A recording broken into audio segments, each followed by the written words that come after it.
माँ शारदे के चरणों में सादर प्रणाम और तार शतक ग्रुप के सभी सदस्यों के चरणों में मेरा सादर नमन। इस ग्रुप को चला रहे हैं अवधेश जी जौहरी, जो कि मेरे गुरुजी हैं, मेरे टीचर हैं, और उनके अलावा गोपाल जी पंचोली साहब, जिनका बहुत बहुत आभार, जिन्होंने इतने बड़े मंच पर एक छोटे से विद्यार्थी को, साहित्य के एक छोटे से विद्यार्थी को आने का अवसर प्रदान किया। मैं एक साहित्य का छोटा सा विद्यार्थी हूँ जो छोटी मोटी कोई रचनाएं लिखता हूँ, और आपने मुझे इतने बड़े मंच पर आने का मौका दिया, इसके लिए आपका बहुत बहुत आभार। और मैं कुछ रचनाएं हैं जो आपके सामने प्रस्तुत करना चाहूँगा। छोटी सी रचना मिलन, जो मैं आप सभी सदस्यों के चरणों में रखना चाहूँगा। आप आशीर्वाद प्रदान करें मुझे। प्रेम की है ज्योति ऐसी सागर में मोती जैसी, सागर की गहराई प्रेम के समान है, सागर की गहराई प्रेम के समान है।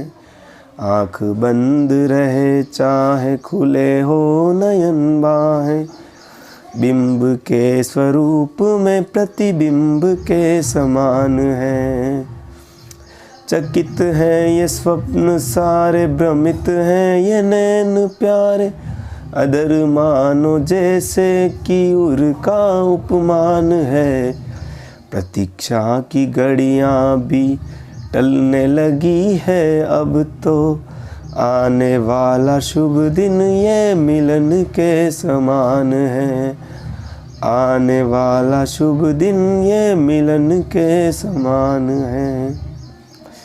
ये एक छोटी सी रचना मिलन मेरी जो लास्ट रचना है अभी तक के समय में वो थी, और इसमें मैंने मतलब जो भावनाएं भरी हैं वो इस प्रकार हैं कि किसी की प्रतीक्षा हो रही है और वो समय आने वाला है जब प्रेमी और प्रेमिका मिलेंगे।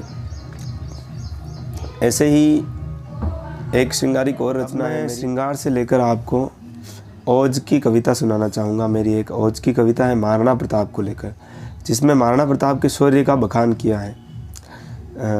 आप आशीर्वाद प्रदान कीजिएगा। कि शेर है मेवाड़ का वो शेर सा है रूप जिसका, शेर है मेवाड़ का वो शेर सा है रूप जिसका, सूर्य सा है तेज और शेर सी दहाड़ है। गीदड़ों के हृदय भी कांप उठे जिसे देख, वीरों का है वीर वो तो शेर हिंदुस्तान है। गीदड़ों का हृदय भी कांप उठे जिसे देख, वीरों का है वीर वो तो शेर हिंदुस्तान है। काल है वो मुगलों का काल जिससे भी डरे, काल है वो मुगलों का काल जिससे भी डरे, काल के कमाल में भी साथ महाकाल है। शान है वो हिंदुओं की आन बान, हिंदुओं का वीर वो तो राणा प्रताप है। धूल थी चटाई जिसने बेरियों को, रण में भी धूल में मिलाया उसने अकबर के मान को। धूल के बवार उठे घाटियों के रण में भी, जीवित हल्दी घाटी है उसके प्रमाण को। शीश कटे वीरों के, तो राजस्थान की शौर्य की ये विशेषता है कि शीश कटे वीरों के तो धड़ लड़े बेरियों से, शीश का वो त्याग करे रण के मैदान में। शीश कट जाने पर भी पाग नहीं झुके जिसकी, शीश कट जाने पर भी पाग नहीं झुके जिसकी, ऐसे शूरवीर जने इस राजस्थान ने। धन्य हूँ मैं जन्म लेके महाराणा की धरती में, मैं जिस धरा से आता हूँ उसे मेवाड़ कहा जाता है। कि धन्य हूँ मैं जन्म लेके महाराणा की धरती से, राणा के प्रताप का बखान करता हूँ मैं। काम आए मेरा शीश देश हित के लिए जो, ऐसी कामना से ही प्रणाम करता हूँ मैं। काम आए मेरा शीश देश हित के लिए जो, ऐसी कामना से ही प्रणाम करता हूँ मैं। महाराणा प्रताप की कविता के बाद मैं आपको अपनी प्रिय कविता जो श्रृंगारिक है, विधाता छंद में लिखी है मैंने, और जिसका शीर्षक है खामोशी। ऐसे तो खामोशी सबसे बड़ी कविता हो सकती है, लेकिन उसी खामोशी को कुछ शब्दों में पिराने का मैंने प्रयास किया है। आपका आशीर्वाद मिले मुझे। हमारे प्यार के इजहार की जनकार खामोशी, हमारे दिल के वीणा का अछूता तार खामोशी। मेरी पलकों की बाहें यूं कभी तुझसे नहीं कहती, मेरी पलकों की बाहें यूं कभी तुझसे नहीं कहती। हमारे दिल में बसता जो अनोखा ख्वाब खामोशी, हमारे दिल में बसता जो अनोखा ख्वाब खामोशी। ये खामोशी की बातें हैं या बातों की है खामोशी, अजीब अजब रंगीन दुनिया का गजब अंदाज खामोशी।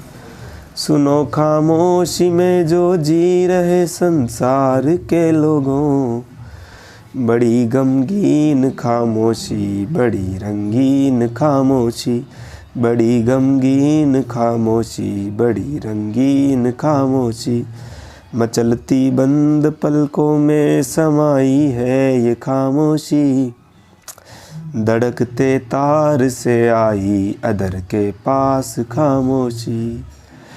कलम की नोक से लिखते हैं हम ए दिलरुबा सुन ले, कवित का सार खामोशी ओ मेरा प्यार खामोशी, कवित का सार खामोशी ओ मेरा प्यार खामोशी। मेरी प्रिय कविता खामोशी जो मैंने अभी आपको सुनाई, आप अपने विचार ज़रूर व्यक्त कीजिएगा। मैंने कैसा लिखा है, क्या है। मैं एक विद्यार्थी हूँ, छोटा सा विद्यार्थी हूँ, और मैंने प्रयास किया है। आप सभी का आशीर्वाद और मार्गदर्शन मुझे मिलता रहे, ऐसी आशा है मेरी। और मैं पुनः सर का भी बहुत धन्यवाद करना चाहूँगा कि इतने बड़े मंच पर मुझे आने का मौका मिला, ऐसे ग्रुप में जहाँ भीलवाड़ा ही नहीं देश के बड़े बड़े विख्यात कविगण मौजूद हैं। ऐसे ग्रुप में मुझे अपनी पंक्तियाँ प्रस्तुत करने का मौका मिल रहा है, इससे बड़ा अवसर मेरे लिए कुछ नहीं हो सकता। और मैं अपनी अंतिम रचना जो राजस्थानी में है और जो टूटी फूटी हो सकती है, क्योंकि ये मेरी प्रथम रचना है, जब मैंने लिखना शुरू किया था तब मैंने एक राजस्थानी कविता जिसको गीत के रूप में मैंने लिखा था आपके सामने प्रस्तुत कर रहा हूँ। इसमें कोई त्रुटि हो तो आप मुझे ज़रूर बताएं, ताकि मैं इसमें भविष्य में भी सुधार कर पाऊँ।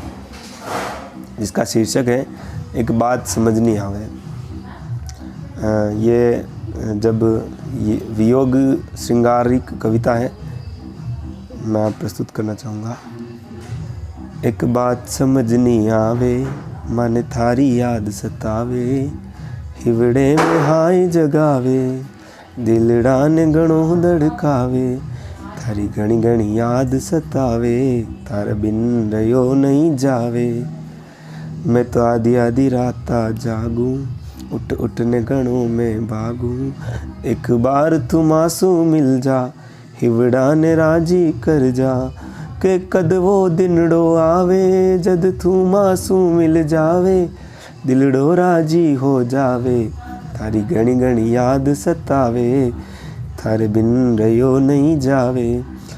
थारो सूरज जैसो मुखड़ो, तारो रूप चांद को टुकड़ो, थारी बोली प्यारी लागे, मीठो अमृत वा गोले, थारी आँख्या कोयो काजल, हिवड़ा का तार बजावे, थाड़ा नैना तीर चलावे, थारी घणी घणी याद सतावे, थारे बिन रहो नहीं जावे। सजनी सुन ले तू दुखड़ो, थारा बिन ना निकले दिनड़ो, जद तू मारे संग आवे, और मासू लिपट जद जावे, मन दिल की बात सुनावे, नैना सू नैन मिलावे, मुखड़ो मारो खिल जावे, थारी घणी घणी याद सतावे, थारे बिन रहो नहीं जावे। एक बात समझ नहीं आवे, मन थारी याद सतावे, हिवड़ा में हाय जगावे, दिलड़ा ने घणो धड़कावे, थारी घणी घणी याद सतावे, थारे बिन रहो नहीं जावे। धन्यवाद। आप सभी का बहुत बहुत आभार, जो अपने इस अमूल्य समय में से मुझे सुनने का आपने समय निकाला। मैं साहित्य का छोटा सा विद्यार्थी हूँ। पुनः निवेदन करना चाहूँगा, मेरी त्रुटियों को सुधारने के लिए आप मेरा मार्गदर्शन करें। और आपका बहुत बहुत आभार। धन्यवाद। जय हिंद।